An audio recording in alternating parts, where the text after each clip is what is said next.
Hello बच्चों, तो स्वागत है आपका अपने YouTube चैनल विद्यार्थी विजन पे। मैं जी साने माता आपको कराने वाला हूँ क्लास 11 की पॉलिटी, जिसमें हम पढ़ेंगे चैप्टर 6 न्यायपालिका। और बच्चों, जैसा कि आपको पता है, ये इस चैप्टर का पार्ट 2 है। पार्ट 1 मैंने आपको करा दिया है बच्चों। पार्ट 1 में हमने न्यायपालिका की स्वतंत्रता और न्यायपालिका के इतिहास के बारे में पढ़ा है।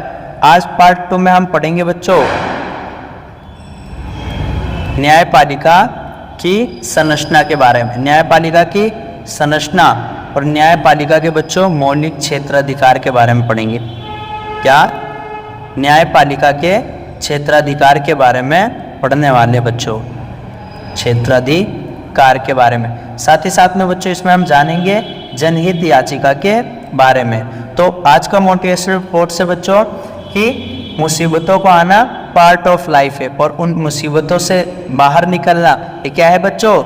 आर्ट ऑफ लाइफ है। तो हमें मुसीबतों से घबराना नहीं है, हमें क्या करना है बच्चों? कोई बहाना नहीं बनाना, हमें आगे बढ़ते रहना है और पढ़ते रहना है।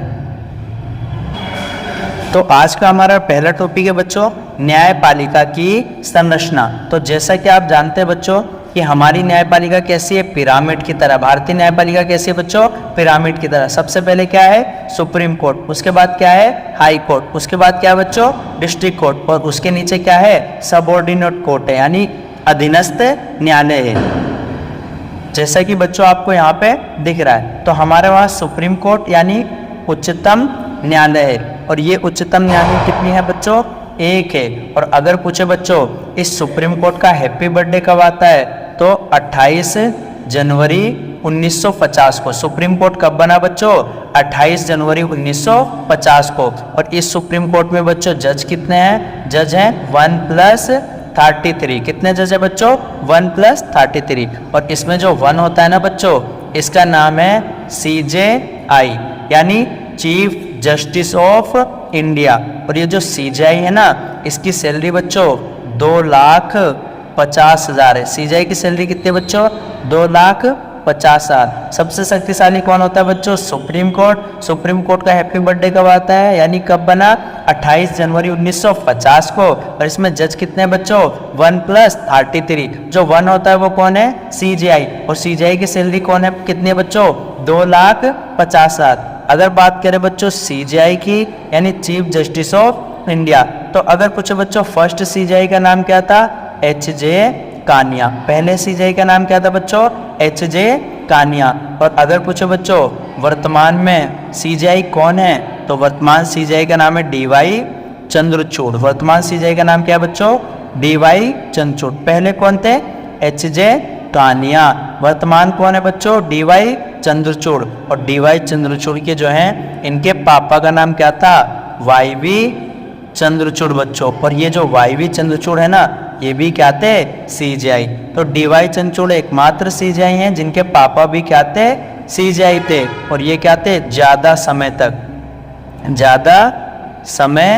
तक CJI के पद पे थे, CJI के पद पर थे। तो अगर पूछे भारत के पहले CJI के नाम बच्चों HJ कानिया। वर्तमान में कौन है? DY चंद्रचूड़। DY चंद्रचूड़ के पापा का नाम क्या है? YV चंद्रचूड़। और ये ज्यादा समय तक बच्चों क्या थे? CJI। अगर पूछो बच्चों कम समय तक CJI कौन रहा है, तो K for come, K for KN Singh. KN Singh क्या है बच्चों? कम समय तक CJI थे। तो अगर पूछे हमारे सुप्रीम कोर्ट कैसी है बच्चों? पिरामिड की तरह है। सबसे ऊपर क्या है? उच्चतम न्यायालय कितनी है? 1। और ये 1 कब बना था बच्चों? 28 जनवरी 1950 को बना था। कितने जज है बच्चों? 1+33। उसके बाद क्या आता है बच्चों? उच्च न्यायालय। उच्च न्यायालय मतलब क्या होता है बच्चों? High court. और हाई कोर्ट कितनी है बच्चों? 25 है। अगर पूछे नया हाई कोर्ट कब बना? 2019 में। और उसका नाम क्या है बच्चों? तेलंगाना हाई कोर्ट नाम है। उसके बाद आता है जिला न्यायालय बच्चों, प्रत्येक जिले में होती है। और अधीनस्थ न्यायालय जो निचले स्तर पर होती है। तो भारतीय न्याय व्यवस्था कैसा है बच्चों? पिरामिड की तरह है। कैसी है बच्चों? पिरामिड की तरह है। तो जैसा मैंने बताया बच्चों, भारतीय संविधान में क्या है? एकीकृत न्याय व्यवस्था की स्थापना करता है, अर्थात भारत में प्रांतीय स्तर के न्यायालय नहीं है। एकीकृत न्यायपालिका, सबसे ऊपर सुप्रीम कोर्ट, फिर हाई कोर्ट, फिर डिस्ट्रिक्ट कोर्ट, फिर सबऑर्डिनेट कोर्ट। और भारत में न्यायपालिका की संरचना पिरामिड की तरह है, जिसमें सबसे ऊपर कौन है बच्चों? सर्वोच्च न्यायालय, अर्थात सुप्रीम कोर्ट। उसके बाद कौन है बच्चों, उच्च न्यायालय अर्थात हाई कोर्ट। और सबसे नीचे कौन है बच्चों, जिला न्यायालय और अधीनस्थ न्यायालय। तो बच्चों सबसे पहले पिरामिड में कौन था, भारत का सर्वोच्च न्यायालय। इसका मतलब क्या होता है बच्चों, सुप्रीम कोर्ट। तो सुप्रीम कोर्ट क्या है बच्चों, सुप्रीम कोर्ट सबसे बड़ी अदालत है और इसके फैसले क्या होते हैं बच्चों, सभी अदालत को मानने पड़ते हैं। सुप्रीम कोर्ट के फैसले बच्चों सभी अदालतों को मानने पड़ते हैं और ये चाहे तो हाई कोर्ट के जो जज है ना, न्यायाधीश, उनका तबादला भी कर सकता है, यानी एक जगह से दूसरी जगह भेज सकता है। ये चाहे तो किसी हाई कोर्ट के बच्चों मुकदमे को अपने पास मंगवा सकता है। किसी हाई कोर्ट में अगर मुकदमा है चल रहा है ना बच्चों, तो उसको अपने पास मंगवा सकता है या एक हाई कोर्ट से दूसरे हाई कोर्ट में उस मुकदमे को शिफ्ट कर सकता है। तो सबसे पावरफुल कौन है बच्चों, सुप्रीम कोर्ट और भारत का सर्वोच्च न्यायालय। इसके फैसले सभी अदालतों को मान्य होते हैं बच्चों। ये हाई कोर्ट के न्यायाधीशों का तबादला कर सकता है, किसी अदालत का मुकदमा अपने पास मंगवा सकता है और ये किसी उच्च न्यायालय में चल रहे मुकदमे को दूसरे हाई कोर्ट में भी भिजवा सकता है। तो ये पहला क्या था बच्चों, सुप्रीम कोर्ट। और सुप्रीम कोर्ट कब बना बच्चों, 28 जनवरी 1950 को। अगर पूछे बच्चों हाई कोर्ट, तो हमें आज यहाँ पर पढ़ना बच्चों हाई कोर्ट। हाई कोर्ट बच्चों जैसा कि आपको पता है ये भाग 6 में है और अनुच्छेद 214 से लेकर 237 में है। हाई कोर्ट किस में बच्चों, भाग 6 में, अनुच्छेद 214 से लेकर 237 में है। अगर पूछो बच्चों वर्तमान में कितनी हाई कोर्ट है, 25 हाई कोर्ट हैं। और नया हाई कोर्ट का क्या नाम बच्चों, तो 2019 में बना था, उसका नाम है तेलंगाना हाई कोर्ट। क्या नाम है, तेलंगाना हाई कोर्ट। जो 2019 में कौन सा हाई कोर्ट बना बच्चों, तेलंगाना। तो पहले 24 थे, अब कितने हाई कोर्ट हो गए बच्चों, 25 हाई कोर्ट हो गए। हाई कोर्ट के लिए बच्चों एक अधिनियम आया था, उसका नाम था भारत परिषद अधिनियम। भारत परिषद अधिनियम है ना। और ये कब आया था बच्चों, 1861 में। और इसी के तहत बच्चों 1861 में आया और 1862 में 3 हाई कोर्ट बने थे। कितने हाई कोर्ट बने, 3। और इसने 3 हाई कोर्ट का गठन किया भारत में सबसे पहले। और वो 3 हाई कोर्ट थे बच्चों, पहला था कोलकाता, दूसरा था मुंबई और तीसरा था मद्रास। 3 हाई कोर्ट बने बच्चों। भारत परिषद अधिनियम 1861 में आया। इसने हाई कोर्ट कब बनाया, 1862 में। कितने हाई कोर्ट बनाए, 3, कोलकाता, मुंबई और मद्रास। अगर पूछे बच्चों आपसे कि दिल्ली हाई कोर्ट कब बना, 1966 को बना था बच्चों दिल्ली हाई कोर्ट। और इलाहाबाद हाई कोर्ट 1862 में बना। तो अगर पूछे उच्च न्यायालय मतलब क्या होता है बच्चों, हाई कोर्ट। कितनी हाई कोर्ट है, 25। नया कौन सा हाई कोर्ट है बच्चों, तेलंगाना हाई कोर्ट। और ये भाग 6 में है, अनुच्छेद 214 से लेकर 237 तक है बच्चों, जैसा कि मैंने बता दिया। वर्तमान में हाई कोर्ट 25 है। नया हाई कोर्ट कौन है, तेलंगाना हाई कोर्ट है। और भारत परिषद अधिनियम 1861 को आया और इसमें हाई कोर्ट का गठन है। 1862 में कितने हाई कोर्ट बने बच्चों, 3, कोलकाता, मुंबई और मद्रास। इलाहाबाद हाई कोर्ट 1866 में और दिल्ली हाई कोर्ट कब बना बच्चों, 1966 में बना था। तो ये आपको ध्यान रखना है। तो भारत में न्यायपालिका क्या है, पिरामिड के आकार का है बच्चों। सबसे शीर्ष पर कौन है, सर्वोच्च न्यायालय। उसके बाद कौन है बच्चों, उच्च न्यायालय। उसके बाद क्या है बच्चों, जिला न्यायालय। फिर क्या आता है, अधीनस्थ न्यायालय। तो अब हम पढ़ेंगे बच्चों कि हाई कोर्ट कार्य क्षेत्र के आधार पर सबसे बड़ा high court Guwahati high court है। कौन है बच्चों, गुवाहाटी हाई कोर्ट सबसे बड़ा है। और ये बड़ा क्यों है बच्चों, क्योंकि यहाँ पे 4 राज्य, नंबर 1 मिजोरम के कार्य यहीं पे आते हैं, अरुणाचल प्रदेश के कार्य बच्चों यहीं पे आते हैं, साथ ही साथ में असम और नागालैंड के केस भी इसी हाई कोर्ट में आते हैं। इसलिए कार्य क्षेत्र के आधार पर सबसे बड़ा हाई कोर्ट कौन है बच्चों, गुवाहाटी हाई कोर्ट। तो हाई कोर्ट का पहला काम क्या है बच्चों, निचली अदालतों के फैसले पर की गई अपील की सुनवाई करते हैं। दूसरा, मौलिक अधिकार को बहाल करने के लिए रिट जारी करते हैं। साथ ही साथ में राज्य के क्षेत्राधिकार में जितने भी मुकदमे आते हैं ना, उनका निपटारा कर सकते हैं और अपने अधीनस्थ न्यायालय के पर्यवेक्षण और नियंत्रण करते हैं। यानी सबसे पहले क्या आता है बच्चों, सुप्रीम कोर्ट, उसके बाद हाई कोर्ट, उसके बाद डिस्ट्रिक्ट कोर्ट, उसके बाद क्या है, सबऑर्डिनेट कोर्ट है बच्चों। ये यहाँ पे अपील कर सकते हैं, ये यहाँ पे और अपील का सबसे बड़ा न्यायालय कौन है बच्चों? सुप्रीम कोर्ट है। सबसे ज़्यादा बड़ा न्यायालय अपील का कौन है? सुप्रीम कोर्ट है ना, ध्यान रखना। तीसरा आता है बच्चों जिला न्यायालय, जो कि प्रत्येक जिले में होता है। प्रत्येक जिले में जिला न्यायालय होता है और जिले में दायर मुकदमों की सुनवाई कौन करता है बच्चों? जिला न्यायालय करता है। निचली अदालतों के फैसलों पर की गई अपील की भी ये सुनवाई करता है। नहीं, अधीनस्थ न्यायालय के मुकदमे यहाँ पे अपील करते हैं ना, तो उनकी सुनवाई भी करता है।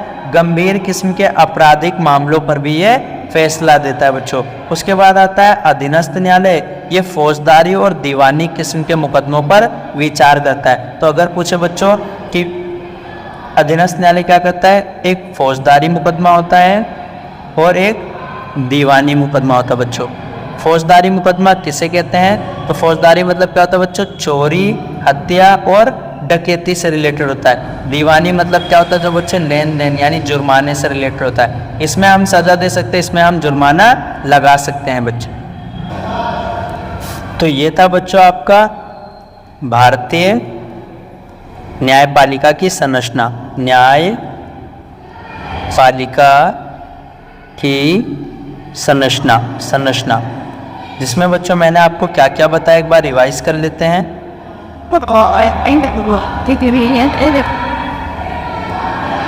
कि सबसे पहले मैंने बताया था बच्चों ये किसकी तरह है? पिरामिड की तरह है। भारतीय न्यायपालिका कैसे बच्चों? पिरामिड की तरह है। सबसे पहले क्या आता है? उच्चतम न्यायालय यानी सुप्रीम कोर्ट एक है और इसका हैप्पी बर्थडे कब आता है बच्चों? 28 जनवरी 1950 को।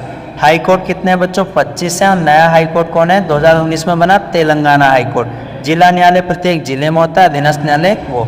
अपील की सबसे बड़ी अदालत कौन है बच्चों? सुप्रीम कोर्ट है। और सुप्रीम कोर्ट कब बना? 28 जनवरी 1950 को। इसमें जज कितने हैं बच्चों? 1+33 हैं और CJI यानी चीफ जस्टिस ऑफ इंडिया, इसकी सैलरी कितने है बच्चों? 2,50,000। अगर पूछे आपसे CJI के बारे में तो पहले CJI का नाम क्या है बच्चों? HJ कानिया। वर्तमान में कौन है? DY चंद्रचूड़। और इनके पापा का नाम क्या था? YV चंद्रचूड़। और ये भी क्या थे बच्चों? न्यायाधीश थे। ज़्यादा समय के लिए थे ये, है ना। अगर पूछे कम समय तक कौन था बच्चों? कैन सिंह थे। और न्यायपालिका हमारी कैसे बच्चों? पिरामिड की तरह है। तो बच्चों इसका दूसरा टॉपिक है हमारा कि भारत के सर्वोच्च न्यायालय का क्षेत्राधिकार क्या है। तो इसमें हम पढ़ेंगे बच्चों सर्वोच्च न्यायालय के क्षेत्राधिकार कितने हैं? 5। इसमें हम जानेंगे मौलिक क्षेत्राधिकार, अपीली क्षेत्राधिकार, सलाहकारी क्षेत्राधिकार, रिट जारी करने का अधिकार और सर्वोच्च न्यायालय एक अभिलेखी न्यायालय। अभी हम पढ़ेंगे बच्चों इसमें पहला क्षेत्राधिकार, जिसका नाम क्या है बच्चों? मौलिक क्षेत्राधिकार। क्या नाम है? मौलिक क्षेत्राधिकार। और ये कौन से अनुच्छेद में बच्चों? अनुच्छेद 131 में सर्वोच्च न्यायालय का मौलिक क्षेत्राधिकार है। तो मौलिक क्षेत्राधिकार किसे कहते हैं बच्चों? कि जिनकी सुनवाई सिर्फ सुप्रीम कोर्ट ही कर सकता है, उन्हें हम क्या कहते हैं बच्चों? मौलिक क्षेत्राधिकार कहते हैं। जैसे कि बच्चों भारत के राज्य क्षेत्र में केंद्र और राज्य के मध्य में कोई विवाद हो जाए बच्चों, केंद्र सरकार और राज्य सरकार के बीच में विवाद, दूसरा राज्य सरकार या किसी दूसरी राज्य सरकार के बीच में विवाद हो जाए, या तीसरा बच्चों दो या दो से अधिक राज्य आपस में लड़ पड़े या केंद्र सरकार से हो जाए, और चौथा आता है बच्चों नदी जल विवाद। क्या आता है बच्चों?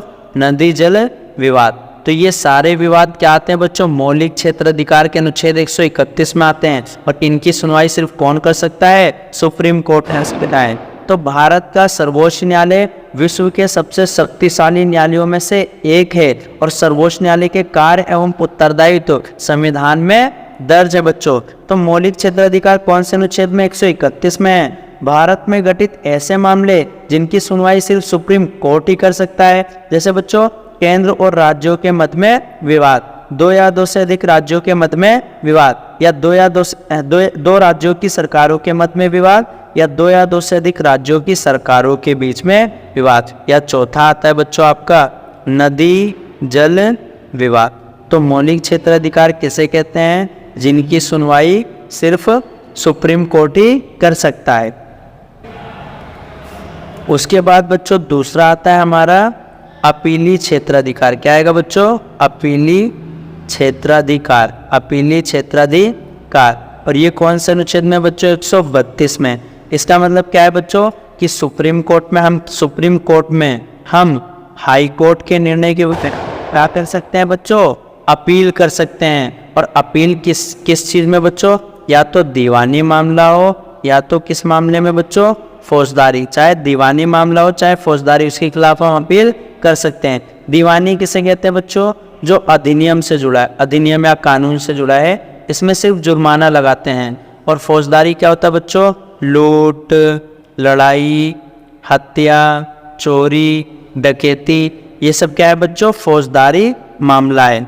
लेकिन बच्चों एक बात हमेशा ध्यान रखना, हम सुप्रीम कोर्ट में सैनिक न्यायालय के विरुद्ध अपील नहीं कर सकते। सैनिक न्यायालय के विरुद्ध आप अपील वहाँ पे नहीं कर सकते हैं बच्चों, तो ये भी ध्यान रखना है। और सुप्रीम कोर्ट बच्चों इतना पावरफुल है कि वो अपने निर्णय की स्वयं समीक्षा कर सकती है और उनको परिवर्तन भी कर सकती है। तो अपीली क्षेत्राधिकार का मतलब क्या होता है बच्चों, ये अनुच्छेद 132 में आता है। हाई कोर्ट के निर्णय के विरुद्ध अपील कर सकते हैं बच्चों। दीवानी और फौजदारी मामलों में हम क्या कर सकते हैं, अपील कर सकते हैं। दीवानी मामला किसे कहते हैं, जो अधिनियम और कानून से जुड़ा है। फौजदारी किसे कहते हैं, जो चोरी, हत्या, लड़ाई, डकैती से जुड़ा है। लेकिन सैनिक न्यायालय के विरुद्ध हम अपील नहीं कर सकते हैं। हाई कोर्ट के निर्णय के विरुद्ध सुप्रीम कोर्ट में हम एक बच्चों SLP भी दायर कर सकते हैं। SLP यानी हाई कोर्ट के निर्णय के विरुद्ध हम SLP दायर कर सकते हैं। स्पेशल लेख पिटीशन होता है बच्चों। SLP यानी क्या होता है, विशेष याचिका। और सुप्रीम कोर्ट अपने निर्णय की जांच और समीक्षा भी कर सकता है और उसको परिवर्तन कर सकता है। यानी अपील की सबसे बड़ी अदालत, अपील की सबसे बड़ी अदालत कौन है बच्चों, सुप्रीम कोर्ट है। कौन है, सुप्रीम कोर्ट। लेकिन सिर्फ सैनिक न्यायालय के विरुद्ध हम अपील नहीं कर सकते। सैनिक न्यायालय के विरुद्ध हम अपील नहीं कर सकते हैं। तीसरा क्षेत्राधिकार है बच्चों सलाहकार क्षेत्राधिकार। तीसरा क्या है बच्चों, सलाहकारी क्षेत्राधिकार। तो बच्चों राष्ट्रपति अगर चाहे तो सुप्रीम कोर्ट से क्या ले सकता है बच्चों, सलाह। लेकिन सलाह किन मामलों में बच्चों, जनहित के मुद्दों में राष्ट्रपति सलाह ले सकता है सुप्रीम कोर्ट से।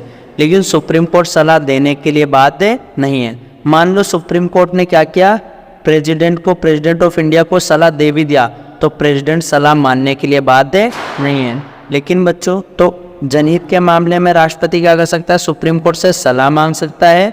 सुप्रीम कोर्ट सलाह देने के लिए बाध्य नहीं है और बाद में प्रेसिडेंट उसकी सलाह मानने के लिए बाध्य नहीं है। लेकिन बच्चों अगर पूछे जो 26 जनवरी 1950 से पहले के जो गठित मामले हैं, अगर उन पे उसने सलाह मांगा ना, तो वो सलाह राष्ट्रपति को देना बाध्य है ना। तो सलाहकारी क्षेत्राधिकार में क्या आता है बच्चों, राष्ट्रपति जनहित के मामलों पर सुप्रीम कोर्ट से सलाह मांग सकता है, लेकिन सुप्रीम कोर्ट के लिए बाध्य नहीं है। साथ ही साथ में राष्ट्रपति परामर्श मानने के लिए बाध्य नहीं है। लेकिन 26 जनवरी 1950 के पहले से गठित मामलों पर अगर परामर्श मांगा है तो सुप्रीम कोर्ट को परामर्श देने के लिए बाध्य है। तो ये क्या था बच्चों, सलाहकारी क्षेत्राधिकार, मतलब सलाह लेने से रिलेटेड अधिकार। चौथा आता है बच्चों रिट जारी करने का अधिकार। अब रिट का मतलब क्या होता है बच्चों, जब मौलिक अधिकार का हनन होता है ना, तो दोनों सुप्रीम कोर्ट हो चाहे हाई कोर्ट, दोनों क्या कर सकते हैं, रिट जारी कर सकते हैं। तो सुप्रीम कोर्ट मौलिक अधिकार की संरक्षक होती है। सुप्रीम कोर्ट और हाई कोर्ट दोनों क्या कर सकते हैं, मौलिक अधिकार के हनन पे रिट जारी कर सकते हैं।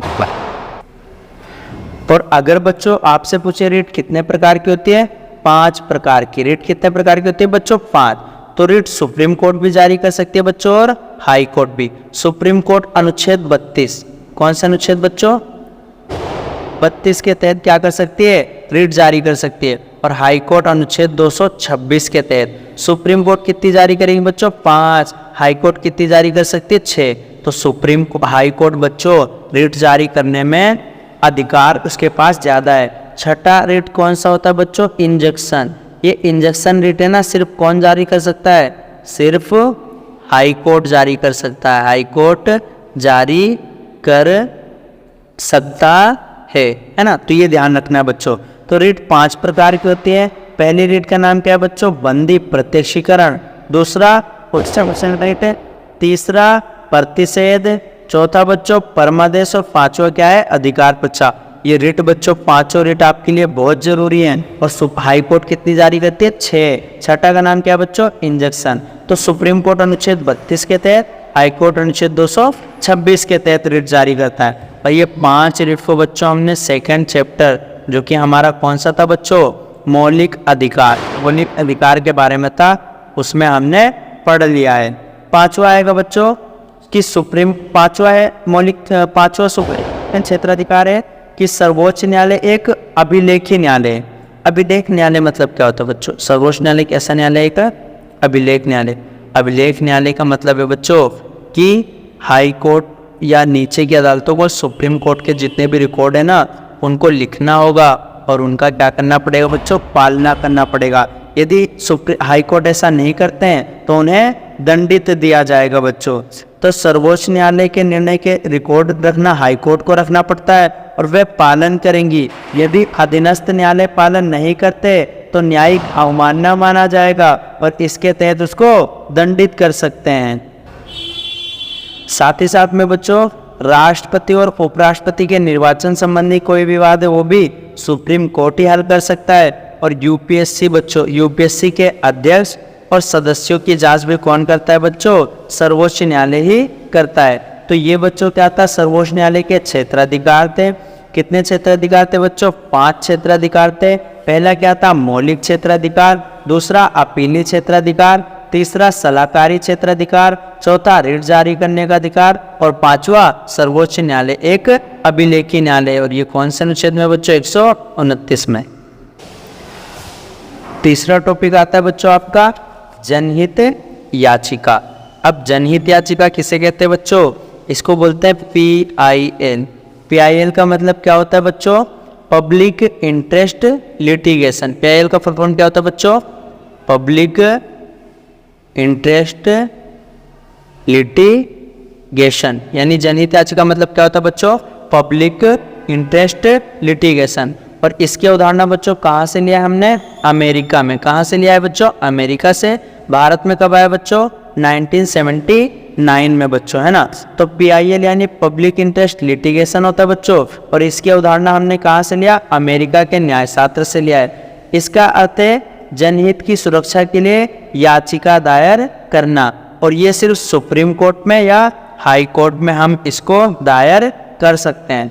अब समझते हैं बच्चों जनहित याचिका क्यों आया। तो इसका एक एग्जाम्पल है बच्चों बिहार। कौन है? बिहार। बिहार में क्या था बच्चों? जो विचाराधीन कैदी थे ना, वो लंबे टाइम तक जेल में ही बंद थे और उनके केस की कोई सुनवाई ही नहीं हो रही थी। तो इसका क्या किया था? एक वकील ने वहाँ पे याचिका लगाई और ये प्रथम मामला था बच्चों जनहित याचिका का। और इसका नाम क्या था? हुसैनारा खातून बनाम बिहार सरकार। तो पहला जनहित याचिका का केस का नाम क्या था? हुसैनारा खातून बनाम बिहार सरकार। बनाम बिहार सरकार, जो बिहार में विचाराधीन कैदी थे, तो उनके बारे में। एक और मामला आया था बच्चों 1980 में, जो न्यायाधीश कृष्णा अय्यर को पत्र लिखा गया, जिसमें एक कैदी ने तिहाड़ जेल से उनको पत्र लिखा और उसने बताया कि जेल में जो बंदी होते हैं ना, कैदी हैं, उनके साथ अमानवीय व्यवहार होता है। और इसे ही उन्होंने क्या किया? जनहित याचिका मान लिया और इसका नाम था सुनील बत्रा वर्सेस दिल्ली सरकार। तो जैसे कि बच्चों 2 केस देखा जनहित में, एक बिहार का केस था, तो उसका नाम क्या था बच्चों? हुसैनारा खातून बनाम बिहार सरकार। और दूसरे का नाम क्या था? सुनील बत्रा वर्सेस दिल्ली सरकार। जनहित याचिका को PIL कहते हैं बच्चों, पब्लिक इंटरेस्ट लिटिगेशन। कहाँ से लिया बच्चों? अमेरिका में 1979 में लिया गया है। अब जनहित याचिका का बच्चों सामान्य मतलब क्या होता है?